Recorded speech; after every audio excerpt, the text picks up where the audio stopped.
Bueno, muchas gracias. Gracias a todos ustedes por acompañarnos hoy. Gracias a mi amigo Gerson Fidel, historiador, máster en historia, ahora doctorando en historia. Una persona que ha hecho muchos estudios sobre nuestra ciudad y específicamente se ha centrado en nuestra parte religiosa, nuestra historia religiosa. Y es preciso el momento que revisemos algo que vamos a vivir a continuación, que es la Semana Mayor. A lo mejor se volvió una simple tradición y costumbre de todos los años, pero no conocemos algunas anécdotas, hechos del origen y razones por las cuales se celebran ciertos momentos en este culto. Entonces, la intención de hoy es que todos conozcamos eso. Bueno, buenas tardes para todos, para todas. Primero, pues agradecerles que hayan sacado algo de su tiempo pues para escuchar de algo que nos apasiona, que es la historia, que pues en la actualidad debe verse como algo interesante pues para reconstruir un poco nuestra identidad, nuestros orígenes y aquellos procesos sociales que pues pueden caracterizar a una comunidad, en este caso pues a la sociedad bumanguesa. Giovanni, muchas gracias también por toda la gestión que realizaste. Yo en México ahí pendiente, pero sumergí acá en el campo de batalla, entonces agradecido también con toda su diligencia. Bueno, entonces, todos ustedes, ¿cómo viven la Semana Santa? Simplemente como algo de tradición, algo de costumbre, o realmente conocemos el significado de cada uno de esos momentos.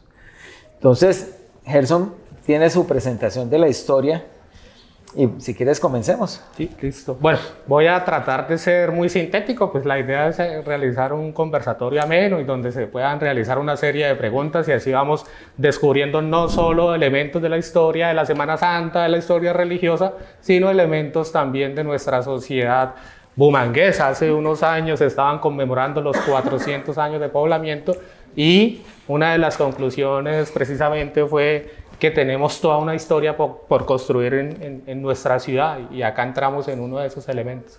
Fíjense en la palabra que dijo él, ¿no? 400 años de poblamiento, no de fundación. Es algo importante que los historiadores están diferenciando en cuanto a cosas de nuestra ciudad. Listo, entonces, así rápidamente, pues el objetivo central es describir históricamente aquellas celebraciones de la Semana Santa acá en el plano local, teniendo en cuenta algunos aspectos sociales, culturales, políticos, porque esta es una representación, esta es una expresión que también va muy ligada al poder político. Entonces, desde ese ángulo también se puede historiar este tipo de prácticas religiosas pues de antaño. Hay unas cuestiones elementales. La Semana Santa viene a convertirse en uno de los elementos centrales del sistema religioso católico, en donde hay algo particular que son las procesiones, ¿no? Pues nuestro país, la actual Colombia, pues hace parte de esa herencia que produjo, ¿no? La conquista, la corona española, etcétera, la religión católica, y pues ahí se va construyendo una identidad. Para el siglo XIX, inicios del siglo XIX, cuando se establecen las repúblicas, el elemento religioso va a jugar un papel determinante, la Iglesia Católica va a jugar un papel central, porque a partir de ahí es que se van a crear repúblicas. En Colombia triunfa una república católica, hay que decirlo, 1886. En México, por ejemplo, ahorita que ando trabajando la historia de México, comparándola con Colombia, nos vamos a dar cuenta que el proceso es más complejo, es una lucha entre Estado e Iglesia, como lo diría el profesor Fernán González, no dos poderes enfrentados, el poder estatal, el poder civil,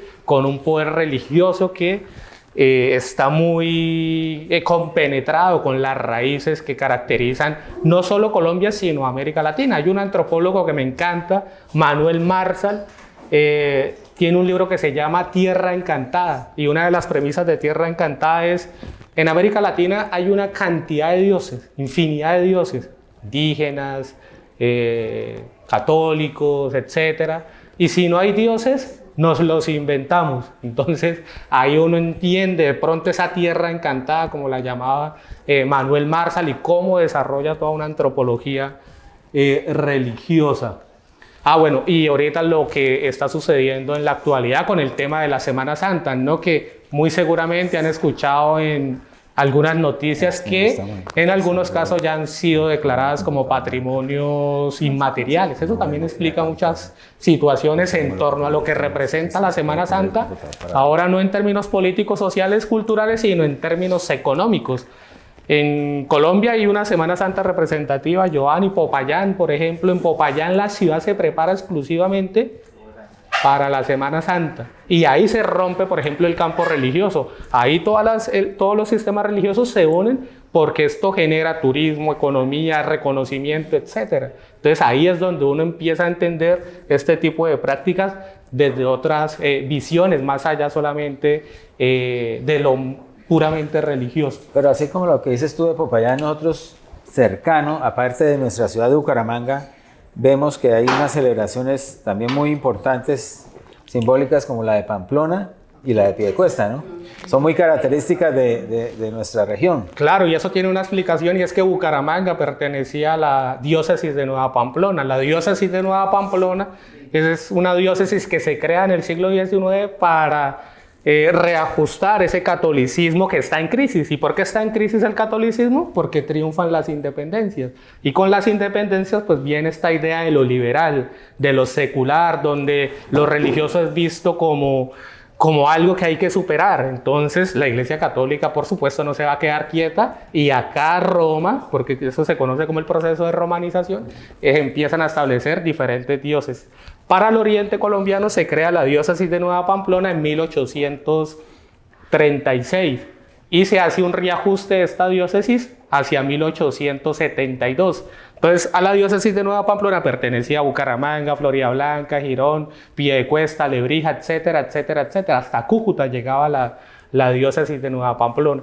De hecho, acá ya empezamos a notar algo particular del oriente colombiano, y es con las celebraciones de los tradicionales nazarenos. Si ustedes se dan cuenta, lo que pasa con los penitentes en el oriente colombiano es algo que es muy diferenciable de Popayán. Volviendo al ejemplo de Popayán, en Popayán hay cargueros, que son y tienen mucho que ver con el vínculo familiar. Para el oriente colombiano, el área metropolitana, por ejemplo, hay nazarenos. Entonces, es un vínculo entre espiritualidad y también tradición. Por eso es que ustedes ven semejanzas en los nazarenos de Florida, Piedecuesta, Girón, Lebrija. Las diferencias son mínimas. Hasta en Pamplona también encontramos participación de nazarenos que se puede uno entenderlo desde esas particularidades. Juan Eloy Valenzuela, la Capilla de los Dolores, acá a un costado. ¿Sí?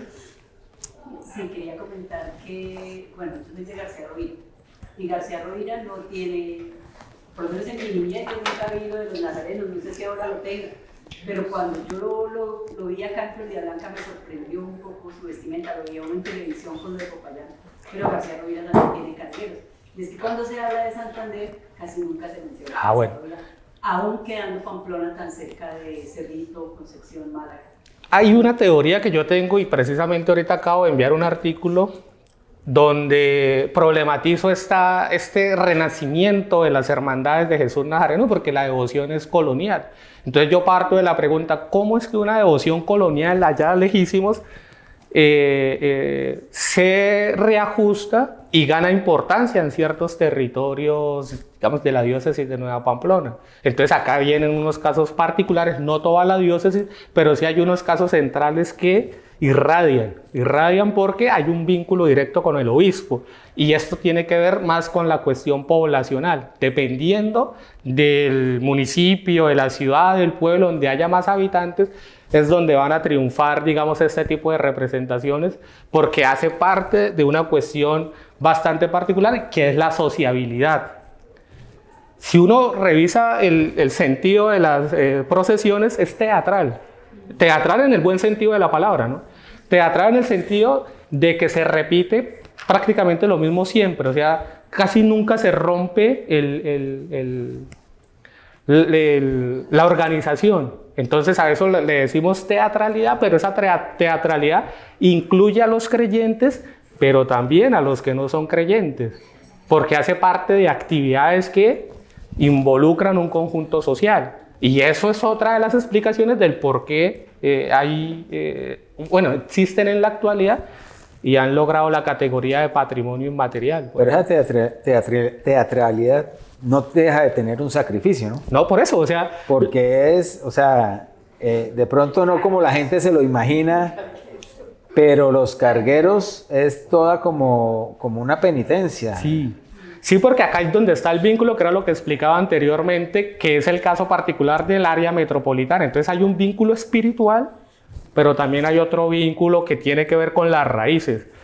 Una de las particularidades para entender la sobrevivencia de este tipo de comunidades con 200, 300 años es precisamente esa tradición que va pasando de generación en generación. Y hay que seguir lo mismo. O sea, por eso es invariable, o la variabilidad es más de tipo coyuntural, o sea, específica, pero de larga duración. Imagino que en el Socorro no habrá más. Socorro, sí, creo que sí, sí, claro. Sí, claro. Un pueblo tan... Mire, por lo de lo liberal, Sí. me encanta eso porque ahorita con la tesis doctoral, voy a hablar de todo un poquito. Con la tesis doctoral, esta visión que nos ha planteado la historiografía colombiana de Santander como el bastión del liberalismo, eso hay que revisarlo. Santander es... Sí, estamos conversando. Santander es igual de camandulero o más camandulero que la misma Antioquia. Cuando uno revisa los documentos, cuando uno revisa la práctica religiosa, en buenos términos, ¿no? Entonces uno dice... ¿Hasta qué punto es el bastión del liberalismo? Sí hay unos representantes claves en la construcción de ciertos procesos, pero cuando uno va a revisar, uno dice, no, esto es catolicismo puro y duro, sobre todo del cañón del Chicamocha hacia el norte. Y Bucaramanga entra, digamos, en esos aspectos. De pronto ahorita más adelante retomamos estas cuestiones porque en Bucaramanga va a triunfar un proyecto de sociabilidad católica, se va a desprender una serie de asociaciones católicas religiosas trabajando en varios frentes: caridad, educación, beneficencia, etcétera, etcétera, etcétera, con un rasgo particular y es la participación femenina. La participación femenina es la que va a sostener en algún sentido el proyecto de sociabilidad católica en contextos como de Bucaramanga y su área metropolitana, pero bueno, eso a modo de spoiler. Ya ahorita retomamos. Juan Eloy Valenzuela, para entender un poco cómo se establecen las devociones, Giovanni, la capilla de Nuestra Señora de los Dolores, siempre la hemos escuchado y creemos a veces que la devoción se establece con la creación del pueblo de indios, es decir, en 1622. No es tan así. Hay una figura que es Juan Eloy Valenzuela. Valenzuela en su testamento nos dice que en 1800 él manda a traer una imagen de la Dolorosa de Bogotá y le construye una capilla, un oratorio en el costado occidental de la plaza, que es donde actualmente se encuentra la capilla. Antes ese era el lugar donde funcionaba el oratorio para evangelizar la población indígena, antes de la creación formal de la parroquia de San Laureano, que pues también hay que jugar con el nombre real. ¿Cómo es el nombre real de la parroquia? Nuestra Señora del Rosario de Chiquinquirá y de San Laureano del Real de Minas de Bucaramanga. Nuestra Señora del Rosario de Chiquinquirá y de San Laureano del Real de Minas de Bucaramanga. Y algo interesante es que nosotros la palabra real no le encontramos la lógica y significado por el costumbrismo de repetirlo, ¿no? Real de Minas, el barrio, y nombramos, y es que la palabra real viene porque era la corona española que dictaba decretos reales, entonces todos lo llamaban real, porque era un decreto de la corona. Entonces, siempre la palabra se hacía referencia a que la corona había dado ese permiso, por medio de un decreto real. Bueno, de hecho acá en San Laureano tenemos el archivo, los libros sacramentales, ahí hay una anotación que hace Martín Suárez de Figueroa, que es el párroco que va a jugar un papel importante en la transformación al régimen parroquial en 1779. Ahí establecen los dos santos, que es Nuestra Señora del Rosario de Chiquinquirá y el mártir San Laureano, el mártir de Sevilla. Habría que preguntarnos quién era el que estaba pendiente o quién era el devoto de San Laureano. Esa es una pregunta que no nos hemos puesto a analizarla, ni en el libro de los 400 años de Bucaramanga que pudo editar la Universidad Industrial de Santander y en el que yo tuve la oportunidad de escribir el segundo capítulo. Eso es algo que yo vengo desarrollando para mirar cómo es que a partir de las devociones también uno encuentra movilidades, como es la que vemos en la diapositiva cuando Valenzuela trae la devoción de los dolores de Santa Fe. No, pero Esta es la... esa Virgen viene de España. Esa- ¿O la construyeron acá en Colombia? ¿Qué? La Virgen de los Dolores. Viene de España, pero que la imagen. Esta imagen es de 1883. Esta es la actual imagen que se saca en procesión. Hoy sale en procesión. ¿Dónde la construyeron? ¿La construyeron en España? Párele bolas, que esa es una buena pregunta porque... párele bolas. Estaba la mala concepción de que era arte quiteño. Yo estudié en Quito, la maestría yo la hice en la Universidad Andina Simón Bolívar y tuve la oportunidad de estar vinculado un poco con esa escuela quiteña preciosísima. Pero el arte quiteño, a diferencia del arte español, es diminuto. Las imágenes son preciosas, pero no son tan grandes como lo que pasa para el caso de Bucaramanga. Hay dos hipótesis que yo manejo. Evidentemente hacen parte de la escuela sevillana, por la representación, por las procesiones que son muy semejantes, pero con movilidad por Venezuela, porque Mérida va a jugar un papel también importante en materia de organización religiosa en el oriente colombiano. La verdad, me he recorrido la mayoría de archivos eclesiásticos, civiles, etcétera. Solamente me falta Venezuela para mirar a ver si encuentro información. También hay la posibilidad, bueno, este año a partir de la tesis doctoral que es comparada entre México y Colombia, de asistir al Archivo Apostólico Vaticano, antes secreto del Vaticano, para mirar los informes Aclímina. Los informes Aclímina son los que envían los obispos cada 5 años, 10 años, sobre el funcionamiento de la diócesis, y ahí nos indican, digamos, ciertas pistas que podemos seguir sobre este tipo de movilidad. Pero establezcamos una diferencia con las imágenes, ¿no? Porque la que está ahorita en la no, capilla... Esa es nueva, esa es reciente. Esa es nueva, reciente, ¿no? Pero no la de la historia de por qué se generó esa capilla con ese nombre. Eso es la otra figura. No, la de los dolores es de 1883, comprobado. Y es la que sale hoy en procesión de Fátima y llega ahí hasta la Sagrada Familia en el Vía Crucis Arquidiocesano, que es el que inaugura las actividades procesionales de la Semana Santa. Es tal cual, bueno, los nazarenos le han hecho algunos retoques, pero afortunadamente pudimos comprobar, digamos, su antigüedad y la mayoría de las imágenes que salen en procesión en Bucaramanga. Pues afortunadamente se ha hecho un buen trabajo con la hermandad y hay como una responsabilidad porque pues hace parte del patrimonio religioso, artístico, pues de Bucaramanga. Venga, pero algo curioso, ¿no? ¿El Via Crucis hoy? ¿No es el viernes? Viernes de Dolores, es que... Pero ¿por qué hoy es el Via Crucis que realiza la arquidiócesis? Porque nosotros vamos a vivir el Via Crucis con la parroquia de cada uno del día viernes, en la mañana.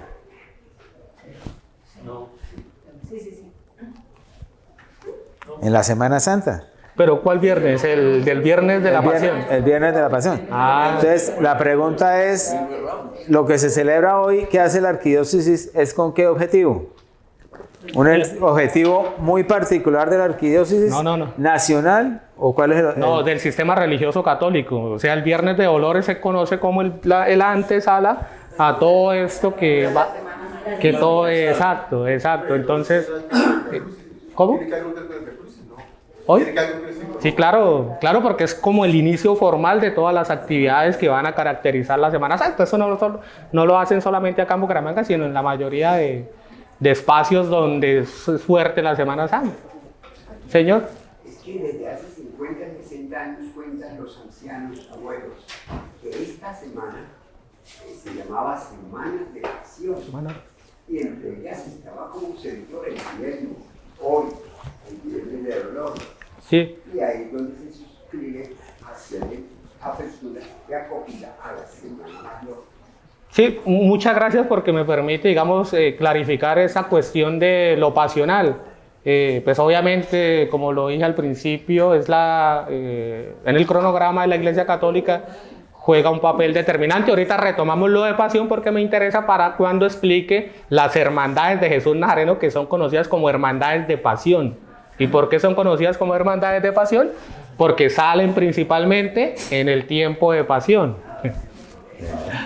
Bueno, habían otras prácticas religiosas y otras prácticas religiosas que afortunadamente hemos encontrado ya los documentos y estoy haciendo el rastreo para efectos de la investigación doctoral y entender la sociedad de la Bucaramanga de la segunda mitad del siglo XIX.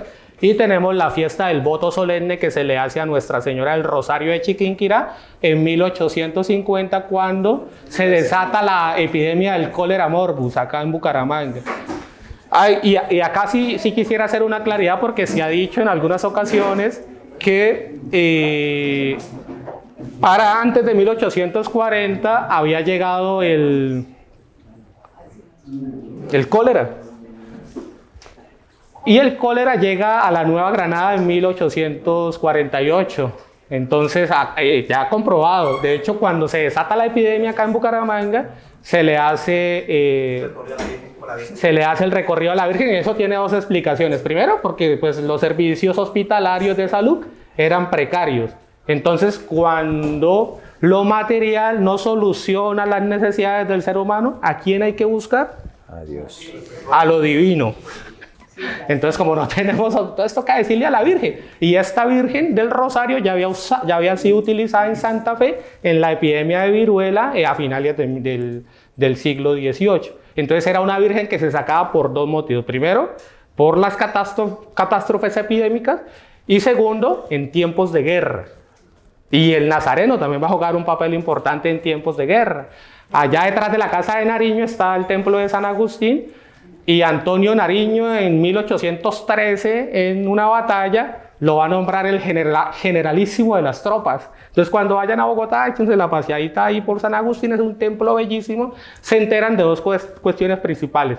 La importancia de las epidemias para entender cómo nacen las devociones, cómo se transforma la población, y segundo, para la cuestión religiosa tan potente en el caso de Bogotá. Y allá también hay una iglesia del voto nacional. Ah, sí, claro. No olvidemos que el templo está construido hacia el Cerro del Palo Negro, donde se hizo la gran batalla de los 1000 días. Y todo esto contribuye a ese fervor hacia lo divino para protección de la Virgen. Es cosa curiosa, ¿por qué el templo está dirigido hacia el Cerro del Palo Negro y no para otro lado? Ahorita retomamos lo de la guerra de los 1000 días, estábamos un poco atrás, pero con mucho gusto ahorita, porque también juega un papel importante los 1000 días con una devoción como la de María Auxiliadora, pero más adelante. Para complementar lo que dice el historiador José Joaquín García, comenta muy claramente que en diciembre, el 17 de diciembre, se empezó a sacar todos los años la Virgen de Chiquinquirá, y que lo hicieron por muchos años, casi 30 años, hasta que se olvidó y lo dejaron de hacer. Sí. Esa era la promesa, que año tras año la íbamos a sacar para que no volvieran las pestes, y se nos olvidó, ¿no? Sí, no, tiene que ver también, gracias Hernán, pero tiene que ver con la actuación de las mujeres que yo hablaba anteriormente. Y es una mujer que yo sé que muchos hemos escuchado, Trinidad Parra Orozco. Trinidad Parra Orozco es la que va a gestionar con los párrocos de San Laureano la traída de las Hermanas de la Caridad. Y aquí ya empezamos a hablar de unos elementos hospitalarios. Entonces ya tenemos cómo controlar un poco eventos epidémicos. José Joaquín García menciona la última epidemia de viruela del siglo XIX, precisamente hacia 1896, pero no fue tan catastrófica en términos poblacionales como la de 1850, que por eso es que se establece la fiesta del voto. Ese es uno de los capítulos más importantes que tiene José Joaquín, porque nos permite entender cómo estaba conformada la ciudad o la sociedad hasta este año. Pero a José Joaquín hay que analizarlo muy críticamente, porque José Joaquín también va a decir que va a haber cólera en 1833, cuando el cólera llega a Colombia, lo que era Colombia en ese momento, hasta 1848. Comprobado, lo que pasó fue que el cólera llega en 1833 al Caribe, a Cuba principalmente, y llegan las noticias a la Nueva Granada, y se están preparando para cuando llegue la epidemia, que afortunadamente nunca llegó. Esto es una tesis preciosa que la ha hecho una compañera en la Universidad de los Andes, y nos explica más o menos estas cuestiones de cómo se contrarrestó. Este es otro campo que está por realizar, que el tema de las epidemias, que en algún momento lo retomaré después de que salga de tanta cosa. Ahí trataré, porque es que ahí uno entiende salud, devoción, política, cómo se organizó la administración. A propósito de que muchos, o bueno, todos los que estamos acá vivimos la pandemia del COVID-19 y vimos lo complejo que era el COVID-19. Ahora devolvámonos a 1850 e imaginémonos cómo fue la epidemia. Bueno, después tenemos la primera gran referencia de cómo eran organizadas las procesiones de la Semana Santa en 1852 y pues ya aparece la palabra nazareno. Ya José Joaquín nos dice, unos nazarenos se encargaban de llevar los pasos en la procesión y nos va describiendo las actividades que se realizaban algunos de los días santos, principalmente el jueves, viernes y domingo de resurrección, que es la procesión conocida como las carreritas, que eran las carreritas de la Magdalena, San Juan y San Pedro, pues en alusión a este pasaje bíblico de la resurrección de Jesús. Pero está la descripción de nazarenos, pero no se había configurado un grupo o una hermandad como tal. Esa es una buena pregunta. Entonces, en la hermandad se parte de la hipótesis de que hay presencia de nazarenos desde el establecimiento de la devoción de Nuestra Señora de los Dolores. ¿Por qué soportamos esta hipótesis? Porque en Girón ya hay presencia de nazarenos, o bueno, la devoción se estableció en 1636. En Piedecuesta se va a establecer finalizando el siglo XVIII. Entonces, dada la cercanía, es muy probable que en la conformación de la parroquia en 1779 ya haya nombres que realicen la labor de nazarenos, pero sin una sociedad plenamente organizada, es decir, sin una organización, sin una asociación. Ya después la entenderemos con un párroco esencial en la historia de Bucaramanga, que es Francisco Romero. Bueno, entonces, y esto que tiene que ver con... Eso comentaba yo, lo dicen es el café, pero vamos a ir más allá. Bueno, las procesiones, se sacaban en procesión las imágenes de Jesús Nazareno, Nuestra Señora de los Dolores, la Verónica, Jesús en el huerto, el crucificado, la cruz de la pasión y el Santo Sepulcro. Durante el cortejo procesional, 3 vecinos notables portaban el estandarte y el alcalde costeaba el alumbrado público, además de llevar consigo la llave del monumento que se visitaba el Jueves Santo en la capilla de Nuestra Señora de los Dolores. El domingo de Pascua, en la mañana se ponía en escena la procesión de las carreritas de María Magdalena, San Juan y San Pedro en referencia a la resurrección de Jesús. ¿Y eso? ¿Procesión son las figuras? ¿Procesión? No, procesión es el cortejo, es el cortejo. Esa es la procesión que fue la primera diapositiva como para... Una pregunta, o sea, ¿procesión solamente es religioso o hay procesiones de diferentes cosas? Bueno, nos metemos en otro campo de la historia porque cuando se establecen las repúblicas hay unos ritos fundacionales republicanos, que son los famosos desfiles que Gabaza, digamos en las fotografías Gabaza se ven representados estos desfiles cívicos, pero juegan con las lógicas de las procesiones religiosas. Si uno los compara, las diferencias son mínimas, solo que una es civil y la otra religiosa, pero mantienen una misma estructura. Claro. Imaginémonos el 20 de julio cuando vamos a ver a los militares en el Día de la Independencia. Es una organización que no varía, que era lo que explicaba, son invariables, o sea, son cositas mínimas que se transforman, pero mantienen un rito. ¿Y cuál es el rito del 20 de julio? ¿El establecimiento de qué o la fundación de qué? De la República. ¿Cuál es el rito de la Semana Santa? La pasión de Jesucristo. Entonces... Sí, lo que pasa es que la presión tiene que ver más con el sufrimiento, ¿no? Hay una expresión, no sé si aquí en Venezuela se usa, que la profesión va por dentro. Está haciendo muchas cosas, pero por dentro está... Sí, bueno, pero si nosotros revisamos la celebración del centenario, 1910 hay una colección de fotos Gabaza de alrededor de 18 imágenes y hubo una procesión. Y en la procesión encontramos imágenes religiosas, pero también encontramos marcha militar, se combinan. Encontramos también, si no estoy mal, una carroza de flores, o sea, va más allá de la parte religiosa y entra la parte civil en la procesión. De hecho, en Colombia es algo particular. En Colombia, como triunfa la República Católica, si ustedes se dan cuenta, en la mayoría de eventos militares en el país siempre hay un sacerdote acompañando, que es esa relación. ¿Sí entienden? Fallece un presidente de la República, los funerales de jefe de Estado empiezan la procesión. La procesión. Sí, señor. Ahora las procesiones, lo que decía Carlos, no solamente son de la Semana Santa, hay procesiones a lo largo de todo el año con la cantidad de santoral, el zodíaco de santos que tiene la Iglesia Católica. Entonces no es algo exclusivo meramente de que es que las procesiones solamente aparecen en Semana Santa, no, hay procesiones dependiendo de la advocación, dependiendo del santo, pero esto se entiende más en los pueblos, en los municipios. Que el pueblo se prepara para la procesión de su santo particular o de su santa particular o de la advocación de María particular. Oscar. Doctor Gerson, una pregunta. ¿En ese tiempo ya existía la parroquia histórica San Noveno o salía...? No, sí existía. La parroquia se establece en 1779, lo decíamos anteriormente, entonces ya tenemos una iglesia. Hablando ayer con Giovanni, el templo actual es de 1872, que es cuando lo inaugura Francisco Romero, después de que lo empieza a reconstruir prácticamente en 1865.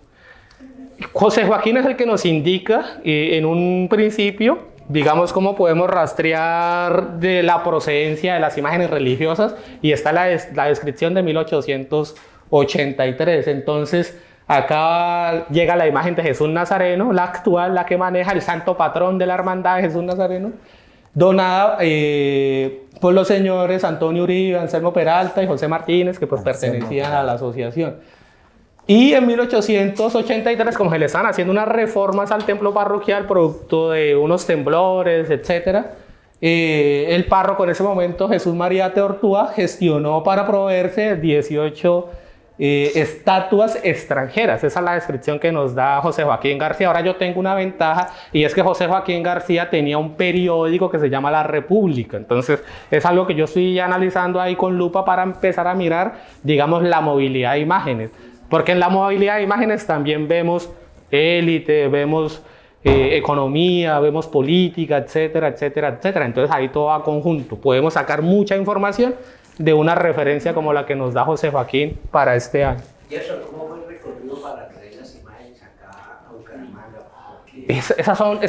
Por ejemplo, lo que estoy tratando de hacer en la actualidad es empezar a establecer eso. Pero eso está claro en la historia, porque si nosotros vemos cuando no existían los vehículos y podíamos hacer empresa, lo que hacían con la carga animal era sobresaliente, ¿no? Claro, por barco, pero cuando se manejó mucha carga animal, era increíble. Sí. Uno escucha la No, los ríos van a jugar un papel importante en el transporte de no solo de imágenes, sino en el transporte general de elementos para la sociedad. El río Lebrija, en este caso, va a ser importante. Puerto Botijas. ¿Y cómo sé lo de Puerto Botijas?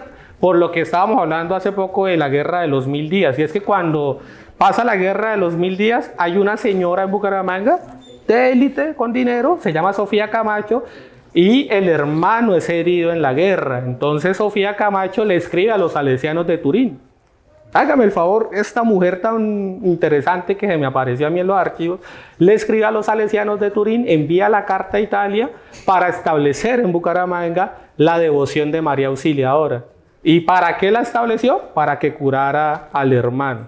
Entonces ella empieza a establecer este tipo de prácticas y la entrada formal de los salesianos a la ciudad de Bucaramanga. Una mujer. Entonces acá uno entiende un poco el papel de la mujer en el sostenimiento de este tipo de tradiciones. La hermandad es una hermandad eminentemente masculina, pero cuando yo reviso los documentos me doy cuenta de la participación de mujeres benefactoras. Entonces los nazarenos, para recolectar recursos y costear las velas principalmente, que era lo más costoso en la época, realizaban rifas de cuadros de la Pasión y siempre se la ganaba una mujer puyana, siempre. El tema de los nazarenos, extendiendo mi salida a Bucaramanga, por supuesto. ¿En qué más países de América Latina se hace esto? En la mayoría, la verdad, en la mayoría, pero con diferencias, obviamente. Hay contextos diferenciables. En Guatemala la participación de los penitentes o de las cofradías de penitencia es algo espectacular. En Quito, por ejemplo, con los cucuruchos. Para el sur de América también hay participación de hermandades de penitencia, el caso chileno, el caso argentino, el caso peruano. Y es más chévere porque en el caso de los Andes se vinculan con prácticas indígenas. Entonces el sincretismo. A mí me gusta mucho hacer etnografía religiosa para entender un poco la cosa, o sea, para no quedarme solo en el documento e ir a observar y yo digo, no, esta cosa es una vaina brutal. ¿Por qué? Porque uno entiende y ahí sí ya uno no empieza a juzgar. Porque a veces uno dice, no, pero es que mira esa barbaridad. Y uno dice, no, pues esa no es la labor del historiador profesional. El historiador profesional dice, empecemos a detallar, reconstruyamos, porque yo creo que muchos nos hemos hecho la pregunta de por qué hay nazarenos en la actualidad. O sea, cuando se supone que hay una secularización y hay una cuestión que desliga lo religioso con lo razonal. Hace poquito Vox Populi hizo acá el conversatorio sobre religión y política. Entonces, cuando uno ya pasa de lo filosófico a lo material, es que pueden salir este tipo de estudios que uno dice, listo, sí hay un vínculo estrecho, pero analicémoslo porque son sociedades latinoamericanas que se construyeron bajo un modelo occidental. ¿Cuál es el modelo español? Donde la religión católica era la central. Entonces la conquista no se supedita a lo militar, la conquista se supedita a lo religioso, a la cuestión mental. Y ahí ya uno entiende el proceso de independencia de una manera totalmente diferente. No, claro, pues, que, pues lo que yo quería, pues era, pues lógicamente nosotros fuimos conquistados por españoles y tenemos varios países pues, de América del Sur. Pero entonces yo quería ir como más allá, preguntar esa parte, porque pues obviamente si somos conquistados por ellos, lógicamente tenemos esa incidencia. Pero pues quería ir más allá. Sí. No, bueno, las cofradías, así rápidamente para resumir, las cofradías de penitencia van a nacer en la Edad Media, siglos XIV, siglos XIII, en la Europa católica. ¿Cuál era la Europa católica? La Europa occidental.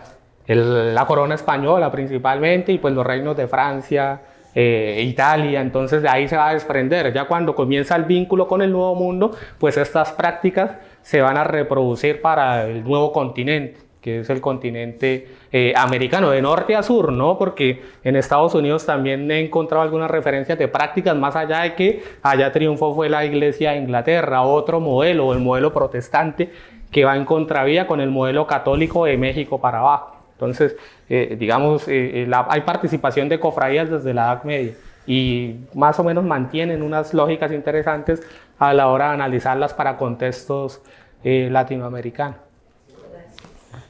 Bueno, el Vía Crucis, José Joaquín García también nos explica en 1883 cómo era la organización de la procesión. Entonces nos dice que salía del asilo hacia las 11 del mediodía y sacaban todos los pasos de la pasión, porque como ya tenemos nuevas imágenes, entonces ahora sí podemos recrear el Vía Crucis. Por eso es que las procesiones acá en Bucaramanga el jueves y el Viernes Santo salen todo el Vía Crucis, que es otra diferencia en otras regiones del país, que solamente sale un paso, o salen dos pasos, o salen 3 imágenes máximo. No, acá sale toda la pasión. Sí. Y la primera referencia de cómo se organizaba la tenemos en 1883. Iniciaba hacia las 11 de la mañana y finalizaba a eso de las 3 de la tarde. ¿Por qué a las 3 de la tarde? ¿Ustedes saben qué pasó a las 3 de la tarde en Jerusalén? Fue la muerte de nuestro Señor. Pero entonces yo traía otra referencia sobre eso. Lo hacíamos representando la obra en Jerusalén.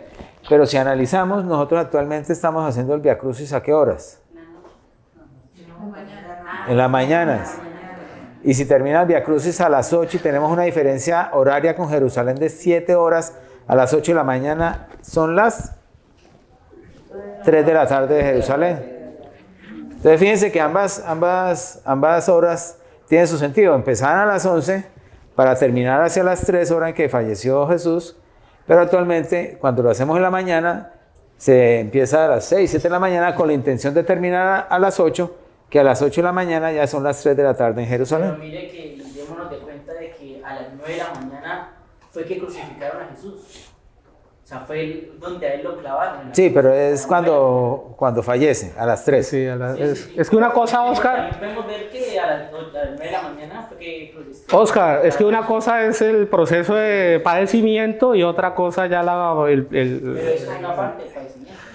Bueno, volviendo, digamos, a las devociones, ya como se están estableciendo unas procesiones, José Joaquín nos menciona un evento particular que va a suceder en el asilo de los pobres, donde supuestamente aparece un cuadro del Nazareno brillante proveniente de Roma y se establece también unas visitas hacia el asilo de los pobres para rendirle culto al Nazareno. Entonces eso me lleva a mí a preguntarme que con el Nazareno se estableció una política local para enaltecer la devoción, o sea, para crear, establecer, profundizar una devoción que ya viene desde 1852, que es la referencia histórica que nos da José Joaquín. Pero si uno vuelve otra vez a los archivos de Nueva Pamplona, vemos los discursos de la pasión de los párrocos. Entonces uno dice muy seguramente, después del discurso, era que venía la procesión. Y por eso es que la participación de los nazarenos es inclusive más antigua que lo que menciona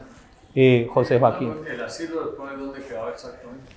Es que los asilos de ahora son nuevos. Sí, son nuevos. El asilo de los pobres. El asilo de los pobres estaba muy ligado también a la presencia acá del circuito del parque Romero. Porque es que Trinidad Parra de Orozco fue una persona que ella colaboró mucho con todo eso, ¿no? Sí. Y ella creo que detrás del cementerio, detrás de la iglesia había algo. No, muy seguramente es por el parque de Romero, porque precisamente es Trinidad la que va a impulsar, digamos, Hay un prospecto de biografía que acabo de encontrar y Trinidad Parra Orozco era conocida como el alma de la caridad en Bucaramanga en la segunda mitad del siglo XIX. La mamá ayudó a construir la cúpula de la Media Naranja, que así era que se le conocía la cúpula de San Laureano.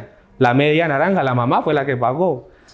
Después de que fallece el papá, después de que envió a Trinidad, entonces ella empieza a desarrollar toda una labor de beneficencia sin precedentes en la historia local. De hecho, en los trabajos del profesor Álvaro Acevedo Tarazona se le menciona como la mujer más rica de Bucaramanga en el siglo XIX, inclusive más que las familias que se están constituyendo en ese vínculo entre los comerciantes europeos con las familias locales. Pero es la que manda la pauta, es la que se sienta con el párroco y establecen proyectos.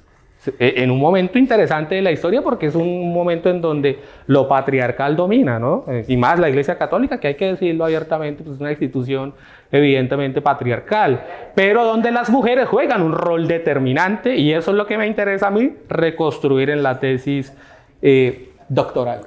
No sé si los asistentes, que hay varios historiadores, me ayudan a recordar el nombre de Trinidad Parra de Orozco, que siempre me olvida.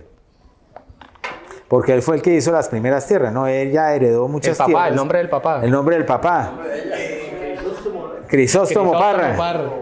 Gracias, Diego. Crisóstomo Parra. Bueno, acá tenemos lo que les mencionaba, el vínculo de la política. El vínculo de la política es interesante con las representaciones, porque hacia la segunda mitad del siglo XIX, pues vemos una lucha entre la Iglesia y el Estado. Pues en ese momento la nomenclatura de nuestro país es Estados Unidos de Colombia. Es la época liberal de de lo que era en ese momento la actual Colombia. En 1863, 1864 se suspende el culto público en Bucaramanga, los conflictos entre las políticas de Tomás Cipriano de Mosquera y la Iglesia. El 22 de septiembre del 64, el padre Francisco Javier González, nombrado cura interino de Bucaramanga, abrió las puertas del templo parroquial de San Laureano. ¿Por qué cura interino? Porque como los párrocos se están enfrentando a las políticas liberales, muchos eran desterrados hacia, digamos, la actual Venezuela, inclusive otros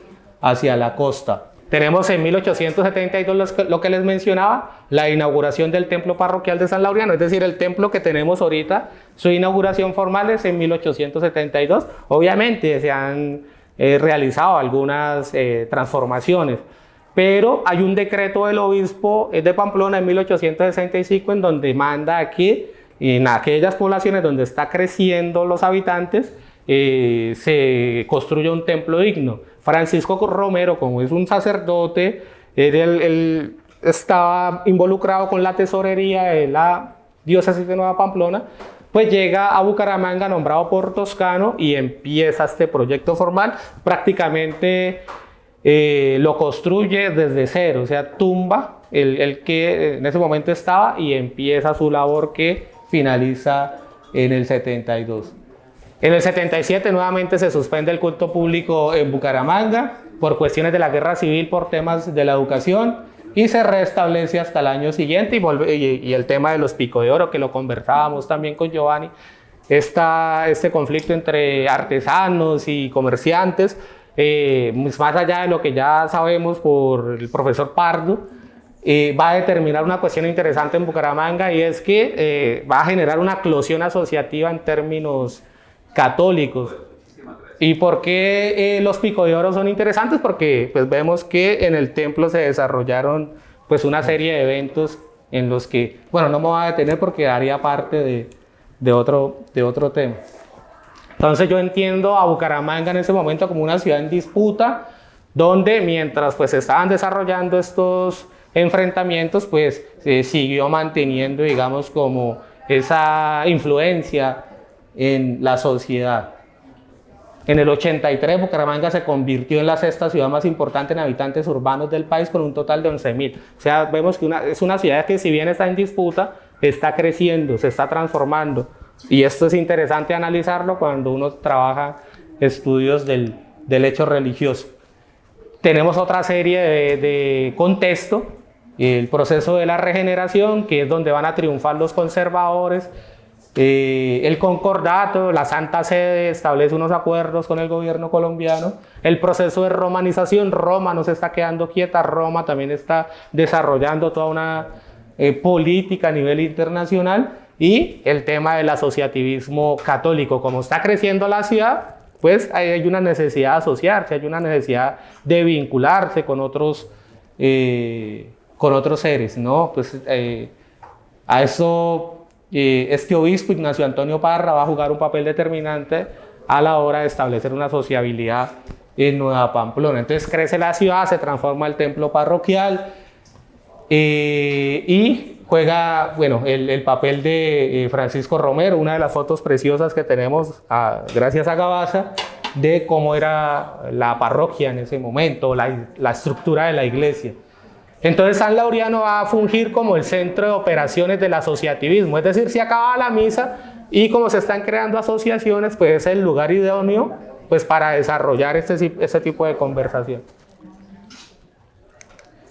Y la eclosión asociativa, esta es otra foto bellísima porque nos permite entender vestimenta, paisaje, etcétera, etcétera, etcétera. Preciosas. Y esto es lo que va a surgir después de los Pico de Oro, esta cartografía asociativa que demuestra, digamos, cómo se van consolidando las devociones, cómo se van consolidando las prácticas religiosas y cómo la población en ese momento va redistribuyéndose en torno pues, a una tradición ligada con el sistema religioso católico. ¿Qué diferencia entre los vocablos, asociación, hermandad, congregación? Ninguna. O sea, eso era como se hacían llamar en un inicio, pero todas mantenían unas lógicas modernas. Era un estatus, no era... No era ningún estatus. Acá hay una diferencia y gracias por la pregunta, con las cofradías coloniales, porque en las cofradías coloniales, pues como todavía no estamos en la onda de la república de lo secular, no había espacio de pronto para la deliberación.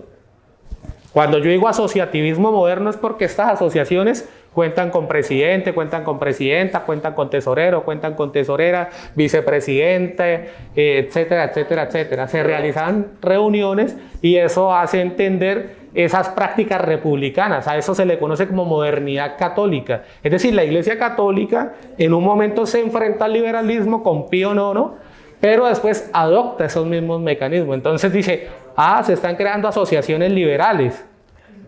Se están estableciendo este tipo de organizaciones de pronto más vinculadas a lo liberal, pues nosotros también podemos crear organizaciones, pero ligadas a lo católico, con ese mismo espíritu moderno, con ese mismo espíritu republicano. Entonces nace en Bucaramanga esta cosa preciosa.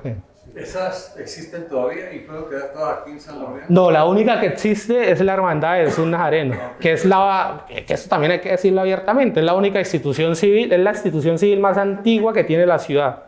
Civil, ¿no? Porque otra cosa es las instituciones públicas, pero instituciones civiles es la más antigua con datos, con fuente, con referencia histórica.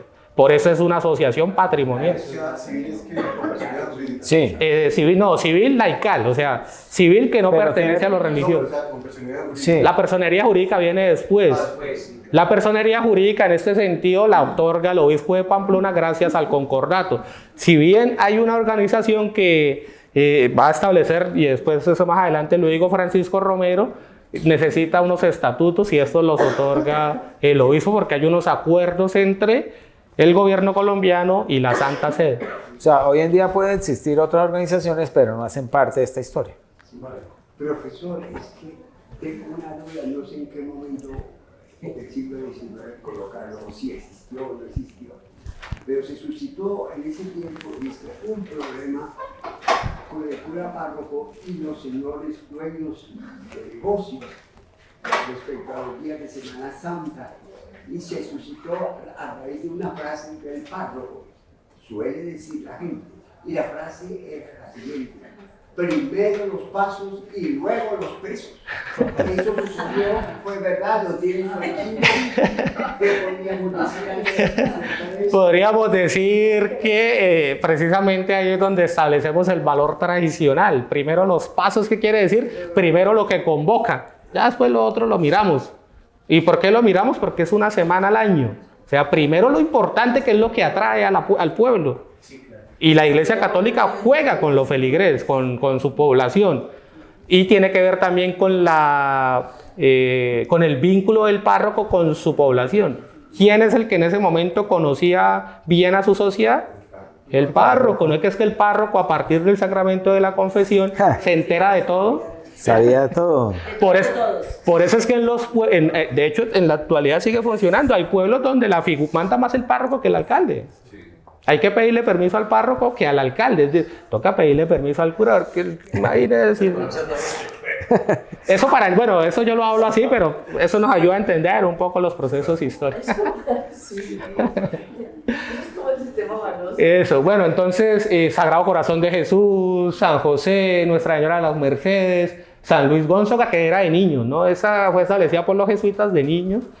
El apostolado de la oración, muy vinculado al Sagrado Corazón de Jesús, Perpetuo Socorro, Sagrados Corazones y Adoración Perpetua al Santísimo Sacramento, también muy ligado al Sagrado Corazón de Jesús, Asociación de Hijas de María, la Hermandad de Jesús Nazareno, ya ahorita detallamos rápidamente su proceso histórico, la Guerra de los 1000 días, la que les mencionaba de María Auxiliadora de las Ánimas, esta la crea la Hermandad de Jesús Nazareno, Doctrina Cristiana, Santísimo Sacramento, Madres y Esposas Católicos, Santísimo Rosario y Club Noel. A esa sociedad de San Vicente de Paul que conocemos o que se conoció como una sociedad mundial. ¿Existían todos los países? Bueno, esa también es una buena pregunta porque encontramos un internacionalismo católico. El siglo XIX es conocido como el siglo del internacionalismo católico con 4 coyunturas principales. Primero, la cuestión de las congregaciones religiosas establecidas en todo el mundo, con la congregación de San Vicente de Paul, que a veces uno se la encuentra como congregación, como sociedad o como conferencia de San Vicente. Y esta se crea en Francia hacia la primera mitad del siglo XIX. Entonces, como la Iglesia Católica está en crisis, el Papa pierde sus estados pontificios en Italia, está ya preso prácticamente en Italia, entonces la Iglesia establece el proyecto de romanización. Y se crea uno de los dogmas fundamentales de la Iglesia Católica hacia 1854, que es el dogma de la Inmaculada Concepción. Entonces el Papa envía una carta a todos los obispos del mundo preguntándole, digamos, sobre este dogma, y era elevar la figura de María casi al nivel de Jesucristo. O sea, María nace sin pecado concebido y se establece todo este movimiento mundial. Entonces, San Vicente de Paul al interior de San Vicente de Paul nacen las hijas de María Inmaculada, que a Bucaramanga llegan en 1896, pero primero se establecen en México en 1862. Entonces vemos unas mujeres movilizándose por todo el mundo, estableciendo, digamos, proyectos como el de la Inmaculada. Gerson, y a la par que hubo varias asociaciones en diferencia de un año, 2 años, existía lo que se puede investigar, existía rivalidad entre ellas, existía ese conflicto entre las asociaciones. No, francamente no, y eso es categórico porque San Laureano es la única iglesia que existe en ese momento en Bucaramanga. Los conflictos vienen después con la otra parroquia. ¿Cuál? Que los documentos, mira, a mí me encanta. Una de las labores que me fascinan a mí como historiador es cuando yo voy revisando los archivos, así con mi musiquita y ahí en mi onda. Y cuando ya empiezo a analizarlo hermenéuticamente, ya con ojos de historiador, entonces uno empieza a encontrar este tipo de expresiones. Los de la iglesia de arriba y los de la iglesia de abajo. Papi, eso es pura clase social. Y se creó eso para los ricos, ¿no? Claro, claro.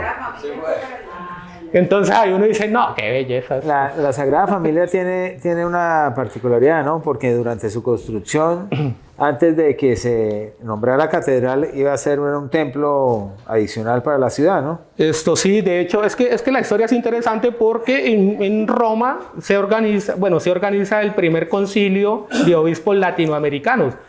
Y invitan al párroco José María Villalba en ese momento a que vaya a Roma. Entonces queda un párroco encargado y este párroco es el que va con los comerciantes a establecer un proyecto para construir una nueva iglesia.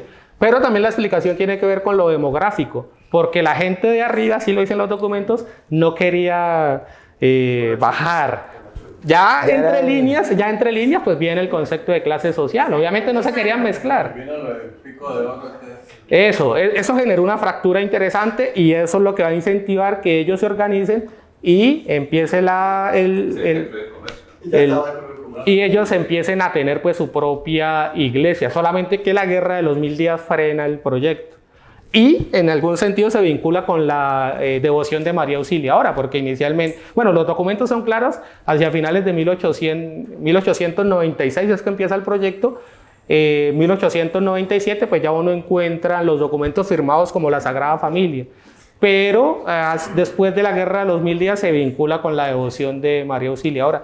En algunos documentos aparece como el templo de María Auxiliadora. Ahí tenemos fotografía que dice Templo María Auxiliadora.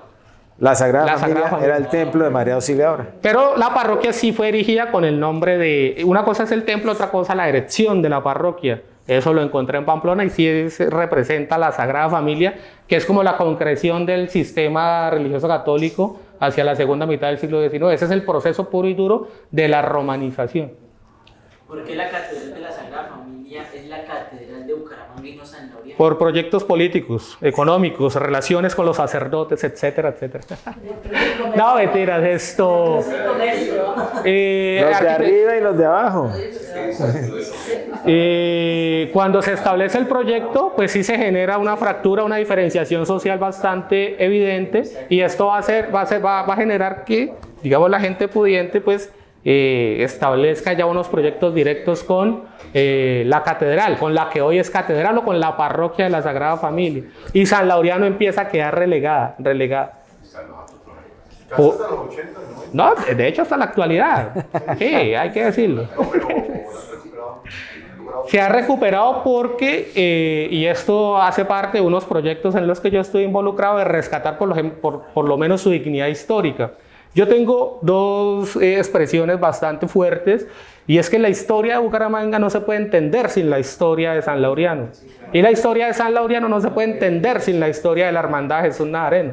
Entonces son cuestiones potentes, pero que pueden sintetizar los procesos históricos de este grupo de actores. ahora le llaman parroquia histórica. Y por eso es que y eso jugó un papel importante en tiempos del párroco Monseñor Juan Carlos Castellano, que él es el que inicia, digamos, con recuperar esta cuestión histórica. Creo que ahorita publicaron creo que Diego publicó el listado de los párrocos de San Laureano. Sí. Monseñor Juan Carlos es el que pone esas placas, pero ahí hay varios errores que en algún momento también tendré que especificar gracias a los archivos. ¿Sí, Diego? Una pregunta, ¿por qué de diócesis a arquidiócesis en los años 50 en Bucaramanga? Bueno, como Bucaramanga ya creció, o sea, Bucaramanga para 1896 tenía 20.000 habitantes, para 1850 muy seguramente se duplica la población, entonces ya era muy difícil tener ese vínculo todavía con la diócesis de Nueva Pamplona. Entonces, ya como se están creando otras parroquias, porque también empieza la construcción de la parroquia del Sagrado Corazón, entonces ya entra en la categoría de poderse generar el proyecto de crear la diócesis, y como a partir de ahí se desprende, digamos, otra serie de parroquias, y Bucaramanga tiene a sus alrededores una serie de municipios, pues se eleva a arquidiócesis, porque ya su territorio es más extenso.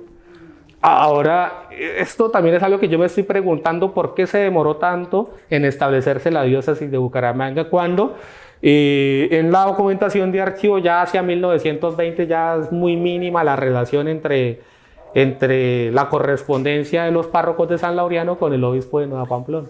¿Y eso cuál fue la razón fundamental que la diócesis de Pamplona rompiera con la de Bucaramanga? No, ninguna, nunca se ha roto. Eso tiene que ver es con crecimientos, sí, por extensiones, no hay ninguno. Una pregunta, cuando te habla de basílicas, por ejemplo, el Cantón de Pola y la Girón solamente, ¿cuál es la diferencia? La basílica es porque mantiene o tiene un elemento, una reliquia, sí. ¿Y por qué? Okay. Eso, es que he tenido mucha fortuna, la verdad, he tenido unos buenos vínculos con la iglesia, los mantengo todavía afortunadamente, y eso me ha permitido acceder a documentación para reconstruir este tipo de historia. Por ejemplo, eso que menciona de Girón es por la importancia que va a adquirir la devoción al Señor de los Milagros, que desde finales del siglo XVIII ya tenemos referencias históricas de todo lo que representa. De hecho, en una de las epidemias se trae el Señor de los Milagros a Bucaramanga. Eso lo referencia José Joaquín García y establece cómo la gente sale y ve pasar la imagen, el obispo viene a Bucaramanga. Una cosa preciosísima de cómo se organizó la ciudad para traer el Señor de los Milagros. Pasó por Florida, Piedecuesta, etc. Bellísimo. Menor y mayor, ¿cuál es la diferencia? Y ya tiene que ver con reliquias, o sea, la reliquia, digamos, más importante tiene que estar en la Basílica Mayor. Pero son diferencias así ya muy propias de cómo funciona, digamos, al interior del sistema religioso, en este caso de la Iglesia Católica. Y bueno, tradición y fe, esta es una de las fotos históricas que mantenemos en Bucaramanga. Esta foto es de 1927. Esta foto es de 1927 y se la debemos a un presidente de la Hermandad de Jesús Nazareno, Víctor Julio Centeno. Y acá está su hijo, José Alejandro Centeno, que fue vicepresidente de la Hermandad de Jesús Nazareno. Y en un momento en que yo estaba trabajando ahí en la hermandad, cuando fui presidente de los nazarenos, me las mostró y yo le dije, yo se las cuido. E ingresó al archivo histórico de la Hermandad de Jesús Nazareno, porque la Hermandad de Jesús Nazareno tiene un archivo histórico desde el siglo XIX, y esto tiene que ver con lo que representa la institución a nivel patrimonial. La historia de esta foto es chistosa, es interesante porque la foto la manda a tomar un novio, o sea, un nazareno, y se la dedica a la novia, y en la descripción dice, yo estoy sentado yo soy el tercero de la fila izquierda, con mucho cariño, mi amor. Y digo, no, este era un tipazo, este era un romántico. Pero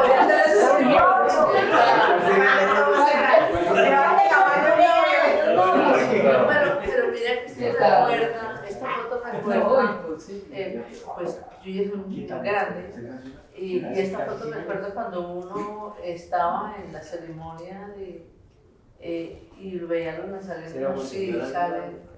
No. Mucha sobriedad, bastante sobriedad. Claro, por eso a diferencia de Florida Blanca, Girón y Piedecuesta, los nazarenos en Bucaramanga no se descubren. Y nosotros, bueno, ¿cómo soportamos? Porque pues, la hermandad es una asociación católica, hay que hacerle caso al obispo, es el que manda. Aprovechando que la foto y ustedes tienen, ¿nos podrían recordar lo que simboliza Fui presidente, esta ¿no? vestimenta? Señora. Que tiene un significado. Ah, sí, cada parte del hábito tiene una vestimenta que no tiene nada que ver con el Ku Klux Klan, ¿no?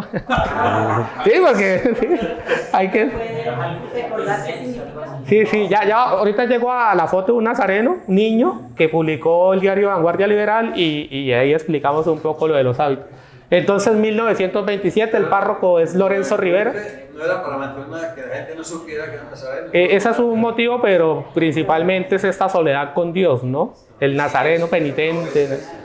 Pero también tiene que ver con la penitencia, ¿no? ¿Eso la parte humanística de la iglesia ha cambiado o se mantiene? Uy, eso es lo que estábamos conversando con Giovanni y eso es algo que yo podría hacer con las descripciones históricas de José Joaquín, pero necesitaría la colaboración de un geógrafo. Mi querido Diego, ahí está para que nos sentemos y establezcamos una cartografía, porque con la referencia histórica empezamos a reconstruir y mirar cómo se ha transformado el templo parroquial. Una cosa. ¿La flagelación de qué tiempo empezó? Ya vamos para allá, ya vamos para allá.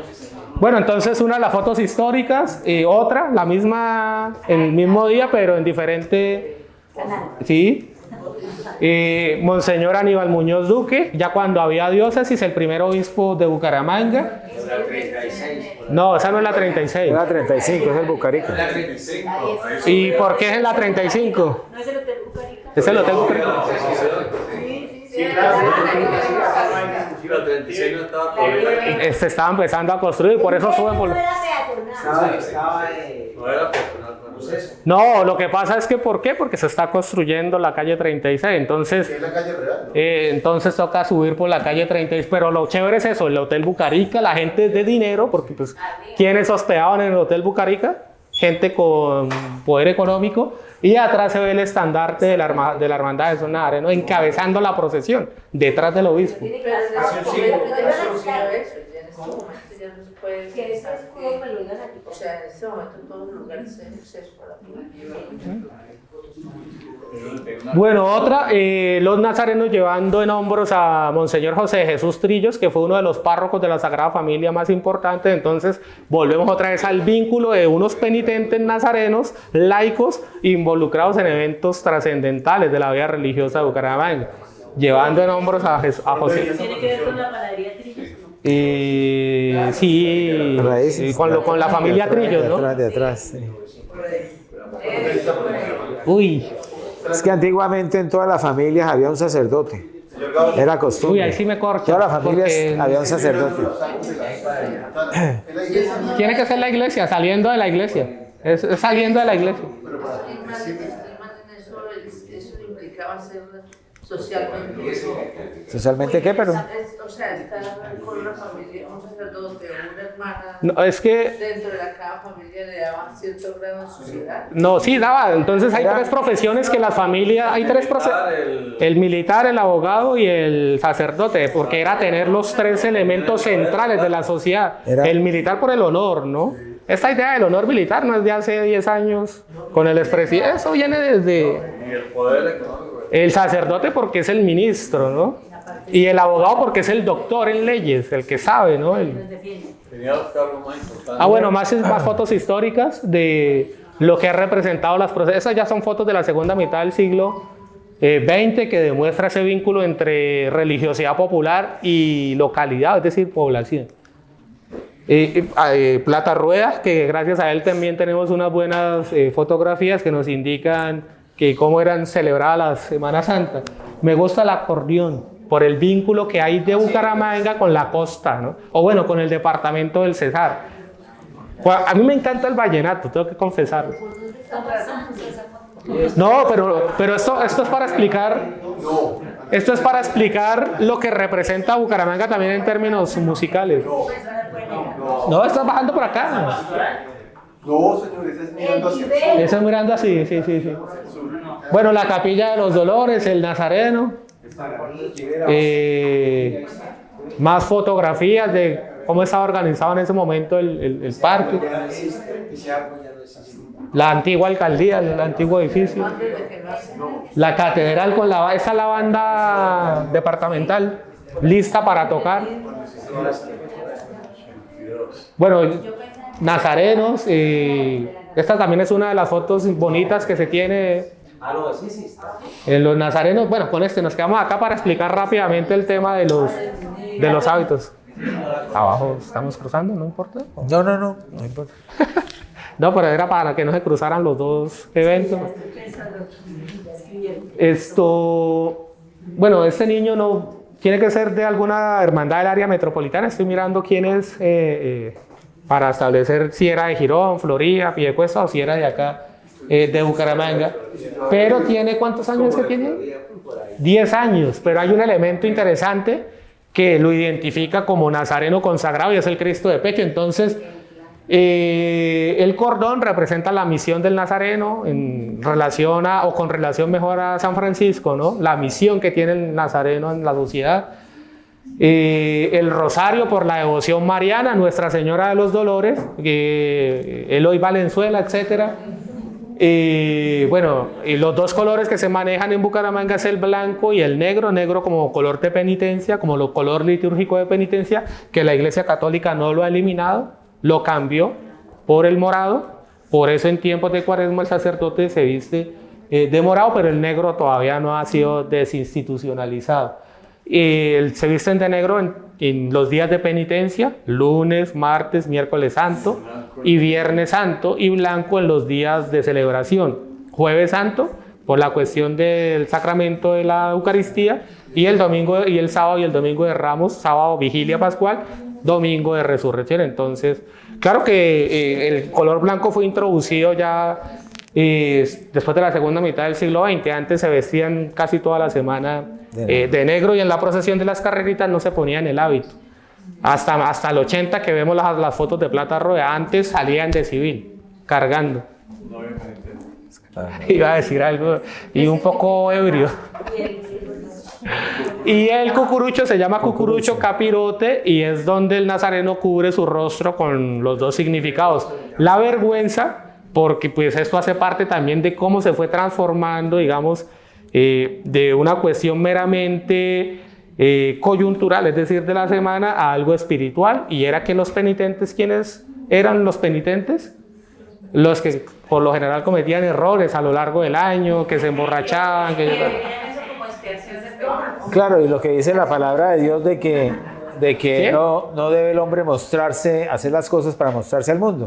Entonces se hace, digamos, realmente de corazón, tapándose porque no tiene el afán de que lo vean, sino de vivir su soledad, vivir su penitencia, la persona, su intimidad, no mostrarse al mundo. Usted dice que el niño no identificado si es de Girón, de Bucaramanga, Piedecuesta. Pero entonces usted decía que el cordón por la misión, San Francisco de Pero Asís. usted dice el rosario por oración a la Virgen del Dolores. Entonces, si no es de acá, de Piedecuesta, en todo se mantenía el rosario. Sí, el rosario.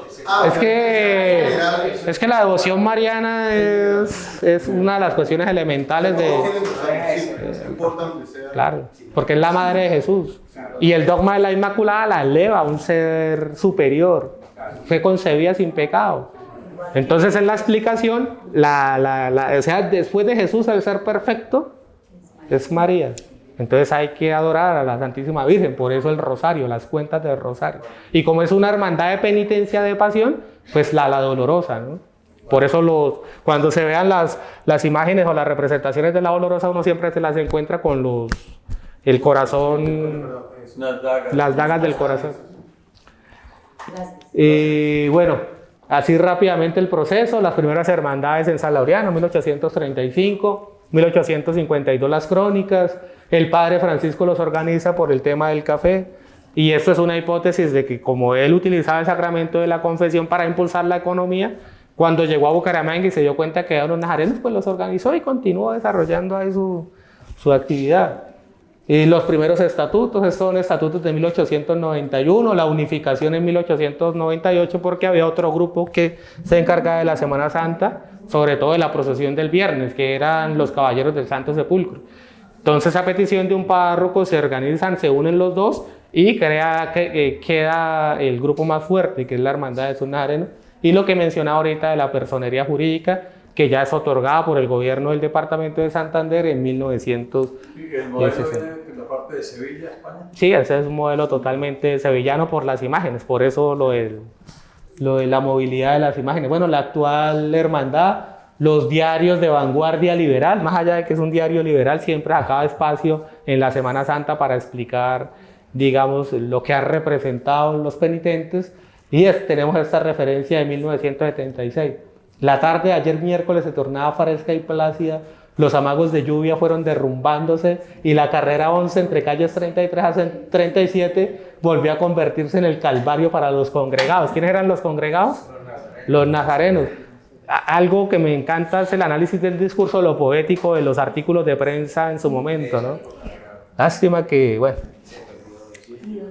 reconocimiento local, fotos actuales, vínculo religión, política. Vemos instituciones del Estado apoyando las celebraciones. Eso es interesante porque pues este país es un Estado laico, ¿no? Que no quiere decir que sea un Estado ateo, que muchas veces lo confunden con la cuestión de que no hay que apoyar. No, una cosa es que sea un Estado laico, o sea que no tiene que tener preferencia por alguna religión, y otra cosa es que sea un Estado ateo, y Colombia no es ningún Estado. En Colombia no hay muchos ateos, no hay muchos. Eso sería bueno, de pronto el DANE, creo que el DANE estoy seguro que tiene que tener la información en el último censo, porque esa es una de las preguntas que le realizan a la población. Y más fotos históricas, y una foto que yo encontré en Vanguardia con la original, que también de Víctor Julio Centeno, de José Alejandro. Entonces hemos recuperado también ahí elementos interesantes.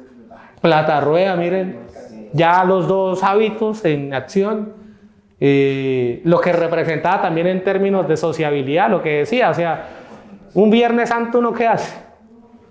Cuando la única actividad de pronto es la procesión, más allá de si usted cree o no cree, usted dice, pues vamos abuela y te acompaño a la procesión y yo me compro un helado y vemos ahí. ¿Por qué había dos hábitos ahí? Por lo que comentaba anteriormente, entonces tiene que ser un Viernes Santo.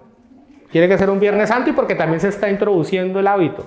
Entonces no todos los nazarenos tienen para portar los dos hábitos. Sin embargo, entonces salen. Pero es la misma comunidad, la misma hermandad. Pero es que en ese tiempo, yo recuerdo de niño que el sermón de las 7 palabras era con un parlante, salía precisamente de San Laureano. De San Laureano. O sea, a unos niños les gustaba ir a la ocasión, no Claro. tenían cuidado, pero uno escuchaba el sermón de las 7 palabras.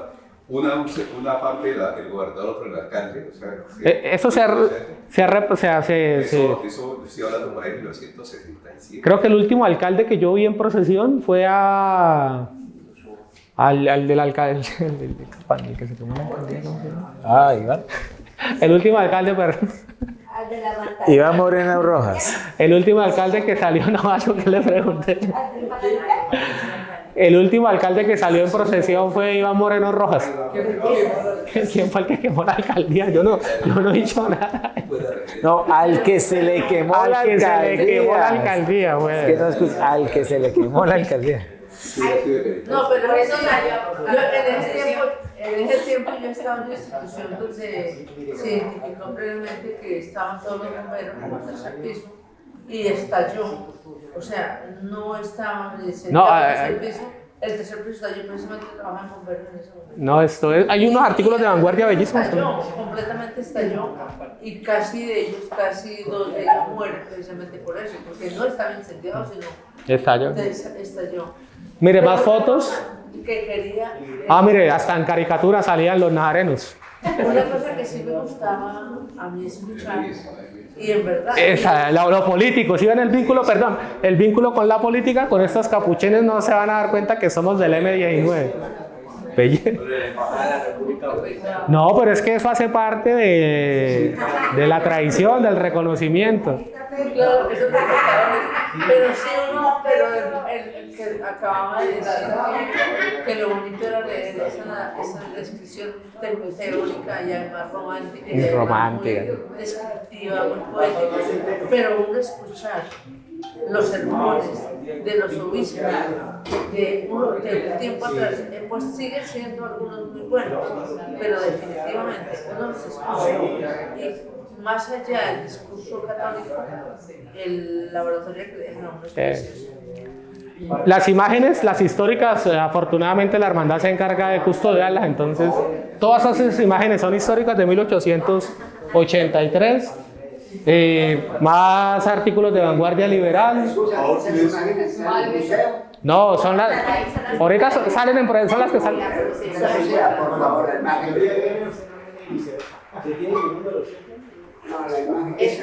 ¿Por qué goza esa fotografiación de un museo? No, ese es uno de los salones de la hermandad, eso es nazarenos. ¿Por qué allá debe? ¿Por qué eso no se permite ser museo? Es que eso es uno de los proyectos que se tiene en la actualidad para que las personas puedan ingresar y vean el arte religioso, el arte de los documentos, que es este. Son documentos del siglo XIX, ese es el primer acta de la Hermandad de Jesús Nazareno. Y esta es la imagen de Jesús Nazareno de 1883, recreada. Las imágenes anteriores son las que salen a procesión y son las que uno ve en el templo San Laureano cuando en Semana Santa. Estas. Esas son ciertas. Estas. Y son las que cobran y le ponen flores. Esas. Sobre todo esta que es la imagen de patronal del Nazareno. Entonces, esa foto es del 2022 por los 400 años de Bucaramanga. Entonces, en ese momento yo era el presidente de los nazarenos y establecimos el proyecto de tomar la foto con el altar de fondo, para que se vieran, digamos, las características del arte religioso. Es una de las imágenes, sea más allá de si somos o no creyentes, se representa la tradición, el arte, etc.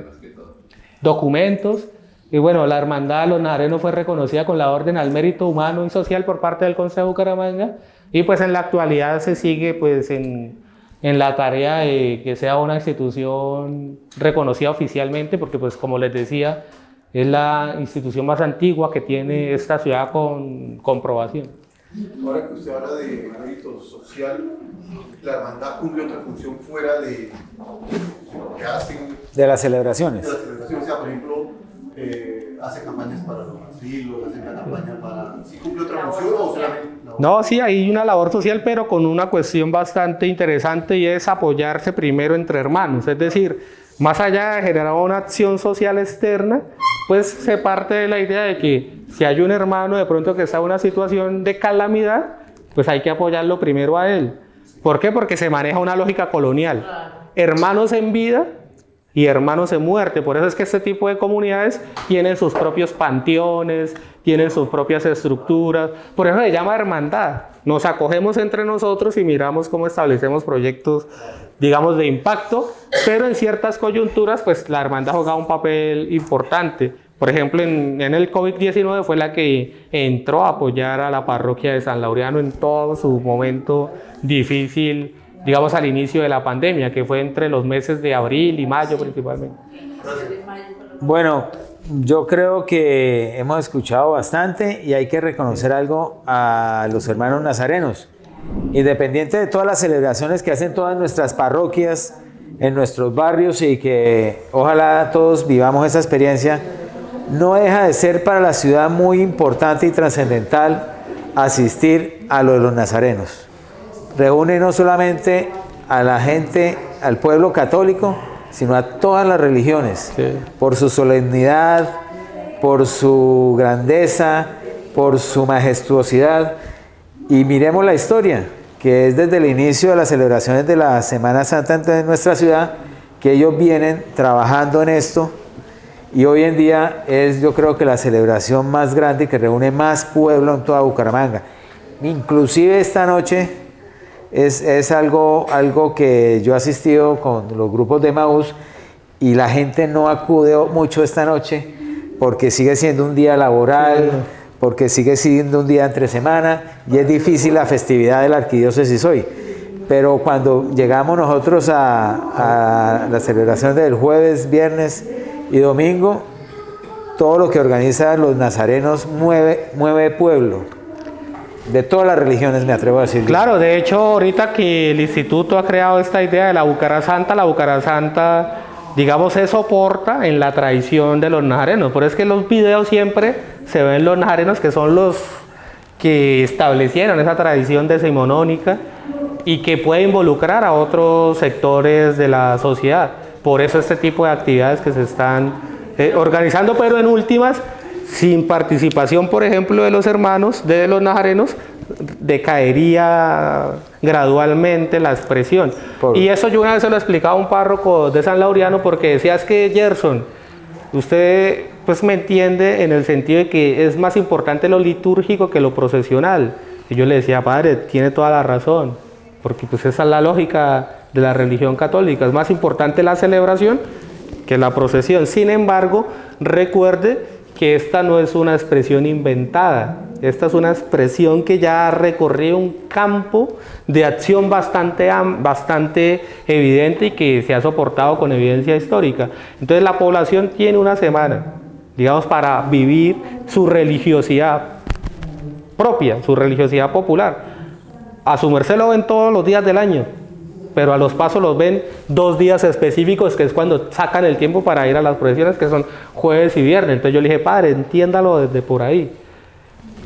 Le doy la razón, pero también comprenda la religiosidad de su pueblo, porque a la iglesia no solamente llega la feligresía, sino llega la feligresía en general, porque es la expresión que hace que viva su fe, o si no tiene fe, hace que tenga, digamos, un evento que vivir a nivel cultural, para no quedarse uno encerrado un jueves y viernes santo, porque pues uno que hace un jueves y viernes santo, bueno, ya ahorita hay muchas actividades, usted se va de viaje, está bien, está perfecto, pero los que no tienen esa posibilidad, pues vayamos a las procesiones a acompañar a la abuela, al abuelo, a la mamá, y hacen parte de la...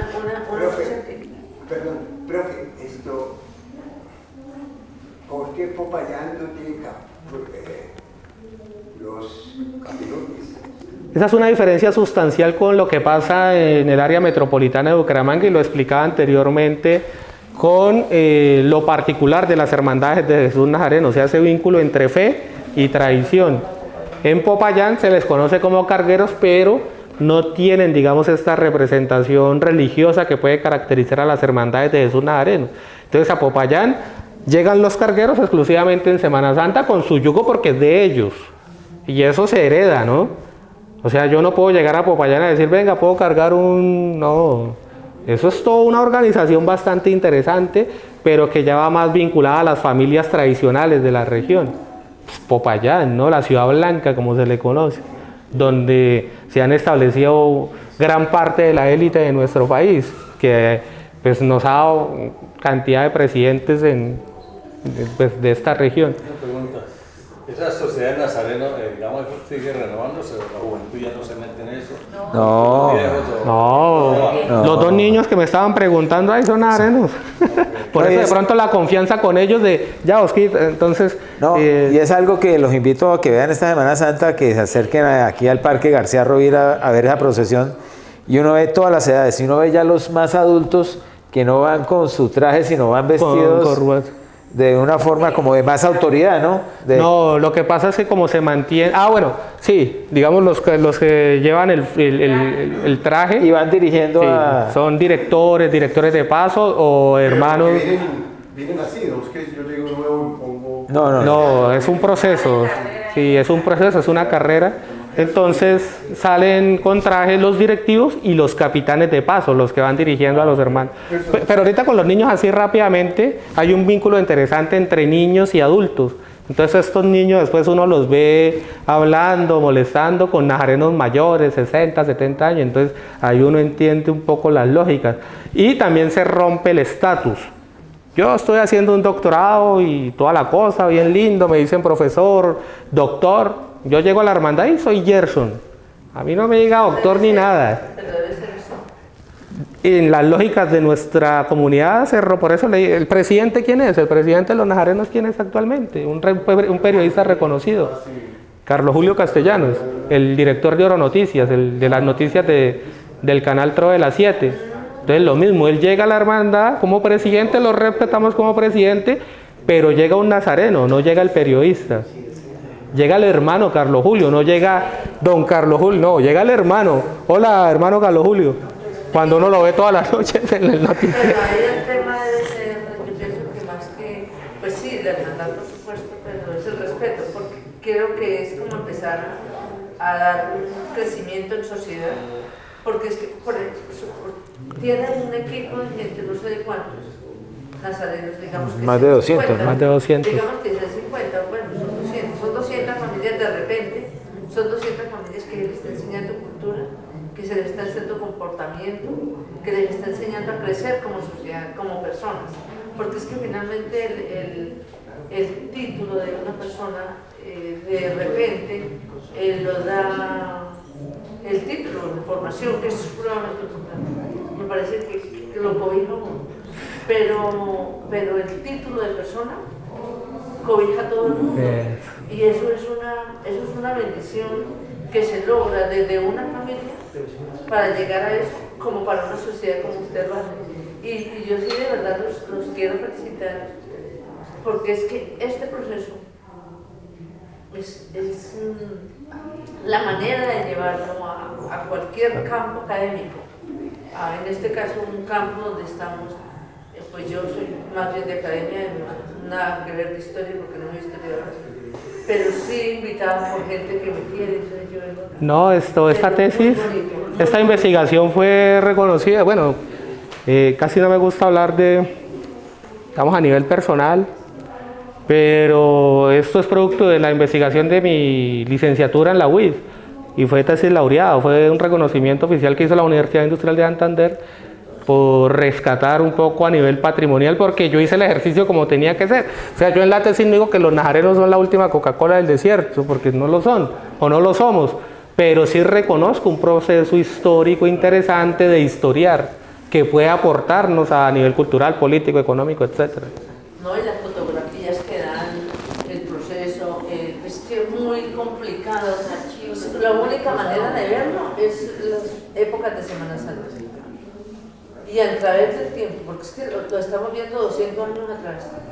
Entonces, a través del tiempo estamos viendo en una presentación de hora y media, 200 años. 200, por eso volamos, ¿no? Y es sencillamente precioso. Yo, Gerson, lo invitaría un día a mi universidad, me encantaría esta charla, porque es que es sublime, sencillamente sublime. Muchas gracias. Y con mucho gusto estamos ahí para lo que... ¿Es un circuito cerrado, es abierto, exigen ciertos parámetros, requisitos? No, sí hay unos requisitos fundamentales que tienen que ver ya con la cuestión de la religión católica, ¿no? Los sacramentos. Y pues para nadie es un secreto que estamos en tiempos bastante convulsos, diría yo. Entonces sí hay unos filtros, porque pues hay mucha gente que también utiliza no solo la asociación como la de los nazarenos, sino en general para lo político. Es muy interesante porque la hermandad, lástima que se fue José Alejandro, porque acá en Bucaramanga había gofalangistas en 1949. Gofalangistas, hágame el favor. Entonces invitaron a los nazarenos a que intervinieran políticamente. Entonces los nazarenos dijeron no y los amenazaron de muerte.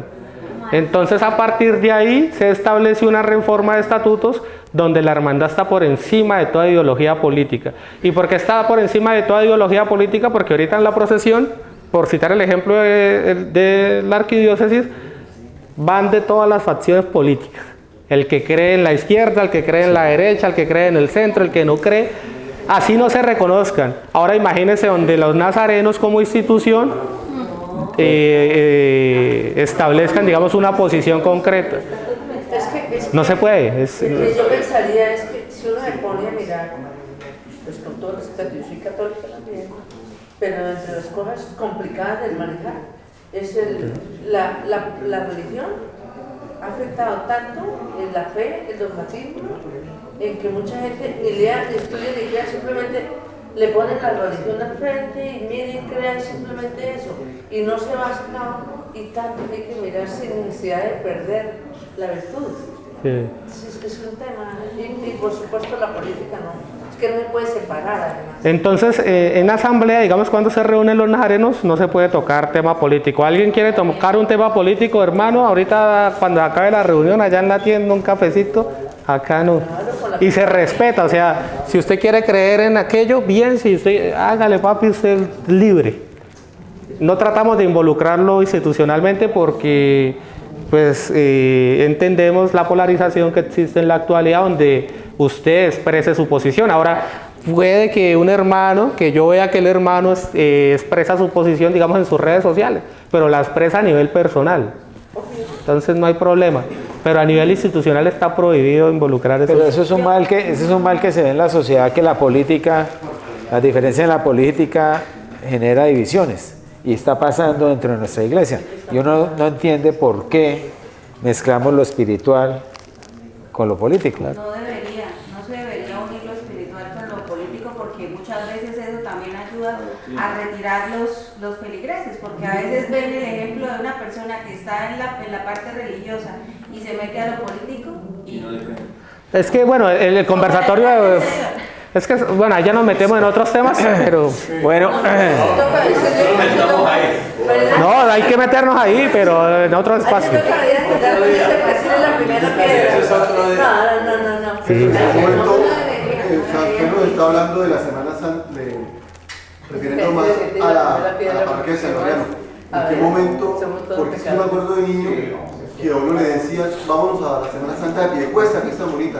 ¿En qué momento, o sea, fue primero que... ¿En qué momento la Semana Santa estuvo más la de Piedecuesta, la de Girón? Es que inclusive cuando estábamos organizando este conversatorio y la gente se empezó a hacer la idea de que iba a hacer referencia a San Laureano, una persona me comentó, venga, pero ¿por qué no Piedecuesta?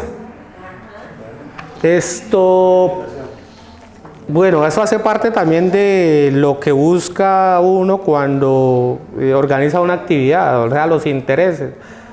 Piedecuesta y Girón obviamente tienen una categoría histórica un poco más elevada, un proceso más interesante. Sí, claro, Girón. Pero es que tiene que ver también con las necesidades de los parroquianos. Entonces, en un momento se consolidó tanto la tradición que ya no había necesidad de ir hasta Piedecuesta, de ir a Girón, porque en Bucaramanga, en San Laureano, encontraban una buena actividad. En una iglesia parroquiana también. Entonces, por eso es que, por ejemplo, el año pasado fueron casi 20.000, 30.000 personas en la procesión del Viernes Santo, desde San Laureano hasta la catedral. Una cosa impresionantísima. Entonces uno dice, bueno, ya no van a Girón como hacían antes, que decían vamos a Girón. No, ya en San Laureano, gracias a una institución que está siendo reconocida, encontramos una actividad digna de vivir. No quiero decir que en Piedecuesta o en Girón no sean dignos, porque es súper importantísimo también. Pero por lo menos aquí ya empezó la sociedad a entender el proceso histórico, que era lo que explicaba su merced, con una institución centenaria, con unas prácticas invariables, con unas actividades culturales, etcétera, etcétera, etcétera.